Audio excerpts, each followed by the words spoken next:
Archfænd, Chapter 2. Between the Living and the Dead. The distant moans of the undead grow louder, their rattling footsteps echoing in the dark night air, mingling with the harsh clang of metal against bone. The town's militia releases flaming arrows that arc through the air, setting the undead ablaze one by one. The swarm only seems to grow in size. The flames cast long, flickering shadows across the battlefield, twisting the figures of the dead into nightmarish silhouettes. Each step the undead take seems to push them closer to the town, relentless in their hunger for the living. The gates of Keldholm creak as they begin to close, the sound of wood grinding against metal almost drowned out by the increasing moans of the dead. Ryph stands at the top of the walls, sword in hand, eyes scanning the battlefield with a vacant, distant stare. The once sharpness of his gaze is dulled, his mind lost to the dull rhythm of this never-ending battle. Even in stillness, Ryph's presence commands attention. He stands tall, his form honed by battle, but carrying the refined agility of a duelist rather than the bulk of a brute. His black hair is tousled, wild yet intentional, framing sharp, unwavering features. His sun-kissed skin speaks of a life spent under open skies, while his gaze carries the weight of unspoken burdens behind hazel-brown eyes. Draped across his shoulders is a deep crimson mantle, its fabric worn yet proud, shifting slightly with each movement like a banner of past trials. His attire is practical, a dark-fitted shirt clinging to his frame, sleeves rolled up to expose his bare forearms, lean but strong. Brown suede gloves cover his hands, the worn leather a quiet testament to the relentless grip on his weapon. His olive-green trousers, reinforced and well-fitted, are tucked neatly into sturdy, well-worn boots meant for keeping light-footed. He steps back, watching the undead press closer, and a deep unease settles in his gut. The gate is closing. But it's too late. A desperate cry rises from the other side of the palisade. The militia, once calm in their defense, now sound frantic. Ryph's head snaps up. Through the smoke and the fire, he spots a group of militia soldiers surrounded, devoured. The undead are tearing into them, their screams muffled as they're dragged to the ground. Ryph's blood runs cold. "No," he mutters under his breath, his heart thudding in his chest as he watches the massacre unfold. Without hesitation, he races across the rickety wooden boards to get closer, his boots pounding the wooden boards. Ryph's eyes darted around desperately. The undead are closing in on the soldiers, and no one can get to them in time. In that instant, a dark determination flickers in his eyes. He doesn't think. He doesn't question.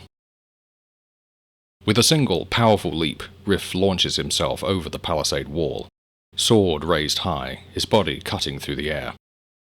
For a heartbeat, time seems to stretch as he falls into the swarm below, the undead ravenous and unaware of his descent. The air is thick with the stench of decay. The sickening squelch of bone and flesh fills his ears as Ryph lands amid the chaos. His feet hit the ground with a jarring thud, and in the blink of an eye, he's charging forward, cutting through the mass of undead with brutal precision. His sword slices through the rot and filth, each strike sending bodies tumbling to the ground. But the swarm is endless. He grits his teeth, every move desperate, driven by the screams of the fallen soldiers and his need to save them. One last time. The air feels heavier here, the oppressive weight of the undead pressing in on him. The moonlight above flickers through the smoke, casting the scene in a sickly, pale glow. The cries for help grow fainter as Ryph cleaves his way toward the group. When he reaches them, the sight is worse than he imagined. The soldiers, their flesh torn apart, their faces locked in expressions of agony as the undead feast upon them. "No!"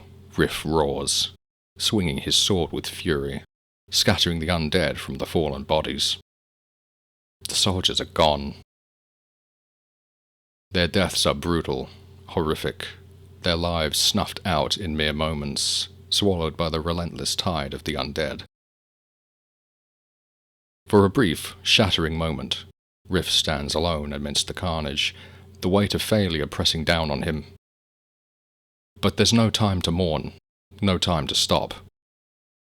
The undead are still here. The fight isn't over. With a growl of frustration, Ryph forces himself back to his feet, his sword already raised for another strike. The night is long, and he knows this battle is far from finished. Ryph grunts as he drives his sword into another undead, feeling the sickening resistance of decayed flesh. The blade swings again, severing the skull of a zombie. Another body hits the ground. He grimaces. His eyes catch the sight of a fellow swordsman.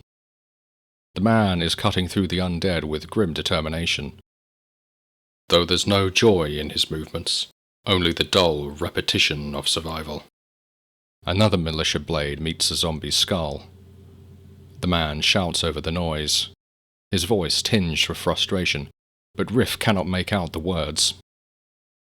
Ryph doesn't answer. He simply nods, focusing back on the enemy before him. There's no need for words. They all know. This is life. Endless fighting. Endless dying. The town of Keldholm, once a sanctuary, now feels more like a prison. The undead closing in every day. The same cycle.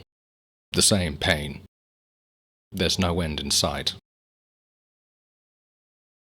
A moment of unease tugs at Ryph, a gnawing emptiness in his chest.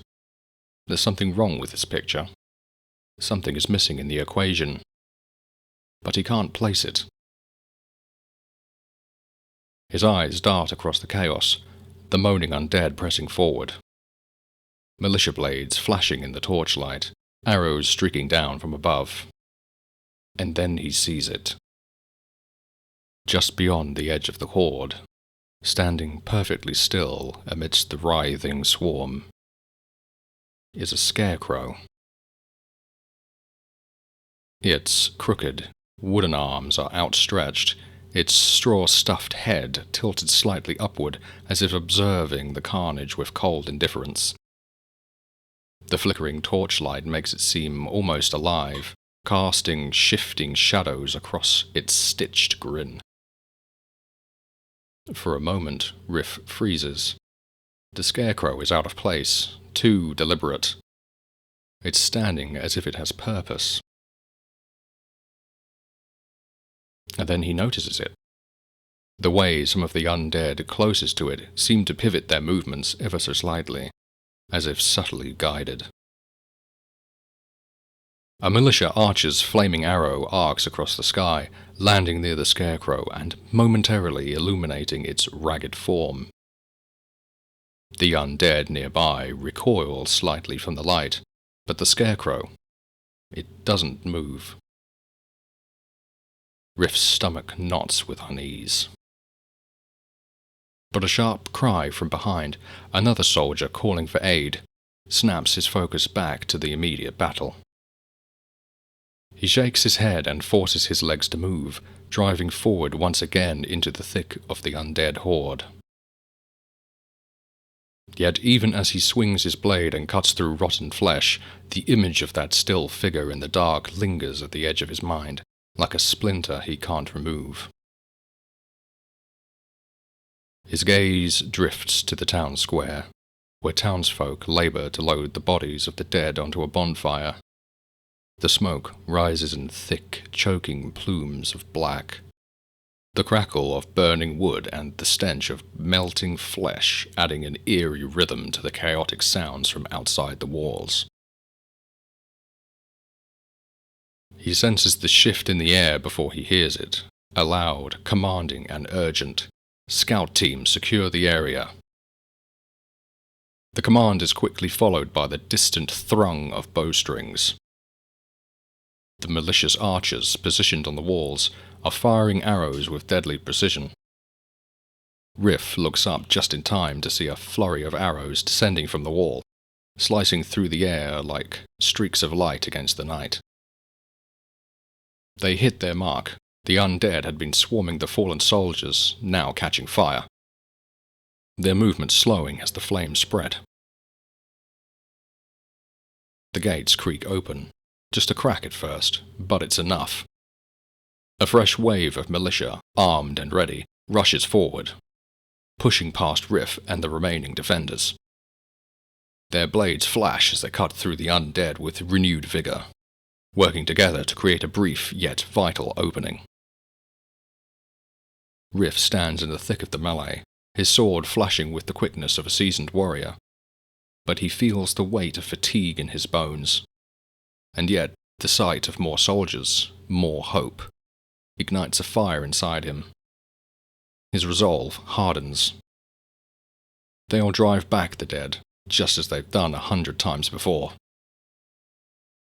The militia pulls the last of the survivors out of the clutches of the undead, dragging them back toward the gates. The cries of the wounded mix with the harsh sounds of combat, but there's a tangible sense of urgency as the soldiers work together. With one last push, the survivors are inside, the gates slamming shut behind them with a thunderous final crash. But Ryph stays outside for a heartbeat longer, his sword raised as he slashes into another zombie. His chest rises and falls with heavy breaths, his mind focused on the battle still raging before him. He knows the undead will run out of bodies, at least for tonight. But it's only a brief reprieve. Tomorrow we could start again. The last of the undead have been put down by the militia. Ryph looks over at the gates, watching them close, sealing the town off once more. He feels the weight of their fortification, the grim security of a place that has become more of a cage than a haven. The firelight flickers in the distance as townsfolk begin to filter back into the town square. The night's battle settling into quiet once again. And yet, Ryph knows, the unease inside him has only just begun to grow. It's the same orders, day after day. Even as they burn their fallen, the undead keep coming. The town's defenses hold, for now. But Ryph knows better than to relax. If there's one thing the undead have in abundance, it's persistence. And Ryph's own persistence is now the only thing keeping him tethered to a life he no longer finds fulfilling. He takes a moment to survey the town's surrounding landscape. The unmistakable sound of steam-powered engines hums in the background as the workers operate the new machines that have kept the town's economy and survival going. A steam-powered mill churns, pistons pumping as it grinds up grain from the fields. The machinery a mechanical beast feeding the town's hunger. Nearby, a traction engine plows through the soil, its iron wheels turning with rhythmic precision. The labor-saving technology speeds up farming, ensuring that the people have enough to eat, and enough to fight with. Cattle are safer now. The threat of the undead can't reach them so easily inside the town. Yet Ryph's gaze drifts away from the busy workers, his thoughts once again pulling him inward. These machines, these inventions, represent survival, but not progress. He feels more and more detached from the world that depends on him. With a final glance at the chaos being cleaned up, Ryph turns away. The clang of metal and the pungent smoke of the burning bodies fade behind him as he walks toward a secluded part of the town, his boots crunching over the gravel path. There is no undead to face here, no militia shouting orders, just the oppressive quiet of his thoughts. It's here, amongst the forgotten plants, that he notices something odd. A strange, twisted plant, its leaves streaked with red and black veins. Ryph pauses, his fingers twitching in recognition of something. Wrong. He bends closer to the plant, instinctively reaching for it. As his fingers brush the leaves, a cold rush of anger surges through him. A feeling that's unfamiliar, yet strangely familiar. His chest tightens as the bitterness in the air wraps around him, suffocating. What is this? Ryph wonders, his hand recoiling as a wave of disgust passes over him.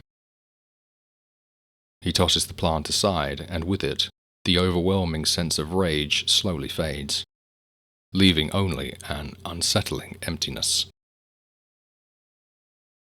Ryph stands in silence, his heart pounding. The world around him seems too quiet now. He turns to leave, shaking his head. As Ryph continues his aimless walk through the glade, the soft whisper of wind carries something else.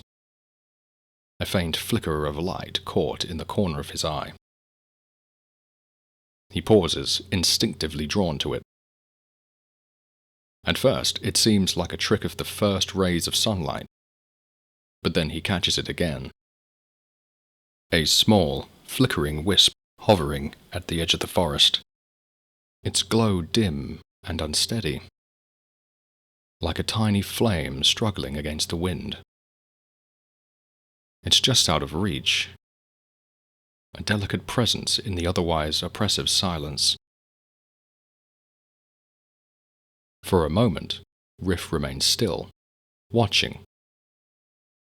The wisp seems to sense his attention, its faint light flickering brighter for an instant before dimming once more. The wisp moves forward, as though beckoning him, its light pulsating gently, almost as if it's calling him to follow. And follow he does, drawn by an inexplicable pull, a mix of curiosity and something deeper that stirs within him. He knows what these wisps represent, spirits that guide you, often toward destiny. Perhaps this is no coincidence. Ryph's heart quickens, the weight of the day's monotony momentarily forgotten. As the wisp leads him deeper into the forest, he finds himself treading on familiar ground, yet something feels wrong. The air grows heavy, charged with a dark energy he can't quite place. He moves forward, each step carrying him further into the shadows of the trees, until he reaches a clearing. His eyes widen as the memory strikes him. This place, he's been here before, long ago. His thoughts flash back to his childhood, of a red-haired girl, a demon girl, one he has never spoken of to anyone. Her smile, her fire, and their shared memories come rushing back in a wave. But the nostalgia is soon cut short by a deep, rumbling tremor in the earth beneath him. The ground shakes violently, and Ryph stumbles, his heart racing. Then, before his eyes, the earth splits, and a massive gate rises from the depths of the ground, dark and imposing.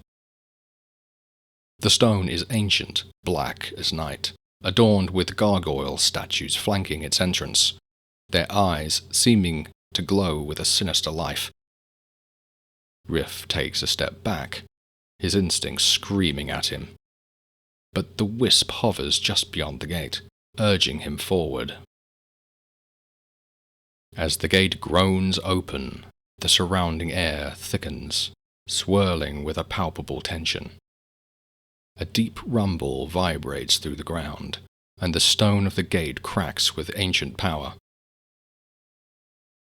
The atmosphere quivers as an unnatural energy begins to pulse, glowing a sickly green, starkly different from the reddish-black of the hateful aura. With a final, harsh creak, the demon gate fully opens, revealing a swirling vortex of green energy, a wormhole of magic, its destination veiled and impossible to see. The green glow pulses like a heartbeat, casting eerie light on the surrounding landscape, as if time itself bends within its presence. The air warps and distorts, thickening with the weight of the unknown, as the gate stands open, an invitation to something beyond. A cold dread washes over him. The wisp's light pulses, compelling him to look closer, to step into the unknown. And so, he bravely takes a few steps forward, moving into and through to the other side. Immediately after stepping through the gate, Ryph finds himself in an immense chamber, the air thick with the scent of ancient stone and forgotten power. The space seems to stretch beyond sight, with high, arcing ceilings draped in dark, flowing shadows. Flickers of eerie orange light illuminate the edges, casting long, distorted shapes along the cold, stone walls. The vastness of the room feels both oppressive and sacred, as though it has been untouched by time, or perhaps untouched by anything living. A sense of stillness lingers in the air. At the center of the room, a large altar stands in stark contrast to the surrounding emptiness. There, embedded within it, is a sword. The sword is massive, a true war blade, larger than a greatsword, designed for both power and reach. Its blade is long and broad, with a distinctive black fuller running down its length. Strange, unfamiliar red runes are etched into the fuller. The cutting edge gleams with a bright, almost chromatic silver, sharp and unyielding, reflecting the light in shimmering hues. The blade is flawless, except for the hilt, which appears older than the rest of the sword. The grip is wrapped in weathered leather, worn by time and use, but still solid, as though it has withstood centuries of battle. Before he can even approach, Ryph hears a low growl from the shadows. A pack of demon dogs, their eyes glowing an unnatural red, emerges from the corners of the room. Their fangs drip with venom, and their clawed feet scrape the stone floor as they move toward him with terrifying speed. Ryph draws his sword, but as he strikes, the blade meets the demons with a sickening crack. The once dependable steel bends unnaturally, splintering under the force of the blows. A final strike sends the sword flying from his hands, its shattered remains clattering across the stone floor. His heart pounds as the demons close in, their snarls echoing off the cold stone, and he's left weaponless, staring at the useless fragments of his once trusty blade. In his frantic retreat, Ryph's gaze shifts to the altar. The sword. There, amid the monstrous dogs, he notices a gruesome sight.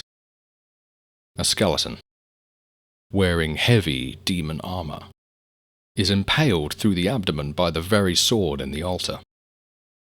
The bones are cracked and broken, yet they hold onto the weapon with an eerie strength. The altar beneath the corpse is also cracked, as if both the sword and the skeleton are bound by some invisible force. The demons growl louder, closing in from all sides, their eyes fixed on their prey.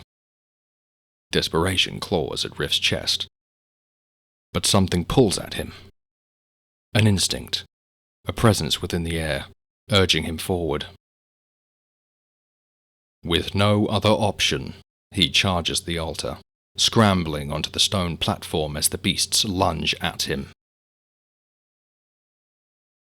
Climbing to his knees, Ryph grasps the hilt of the sword with both hands. The moment his fingers touch the red runes etched into the blade, they light up, burning with a fierce, otherworldly glow. The sword hums with power. A demon lunges at him, but Ryph swings the blade with newfound strength, cleaving the beast in half with one clean strike. Another demon follows, and the sword dances through the air, carving through the beasts with ease. The weapon feels like an extension of his own will, light as a feather and yet impossibly heavy with purpose. The last of the demon dogs falls, its bisected body falling with a final screech. Ryph takes a steadying breath as he looks at the sword in his hands, a strange recognition of the writing now present in his mind.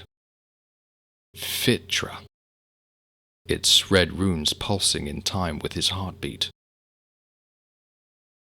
With the immediate danger past, he surveys the room. On the altar, the skeleton of the armored demon stares at him with hollow eyes, an image burned into his mind. Shrugging off the feeling, Ryph descends the steps at the end of the chamber, the sword gleaming in his hands as he begins to navigate the dark halls. His instincts take over, and he moves with purpose, cutting down lesser demons as they emerge from the shadows.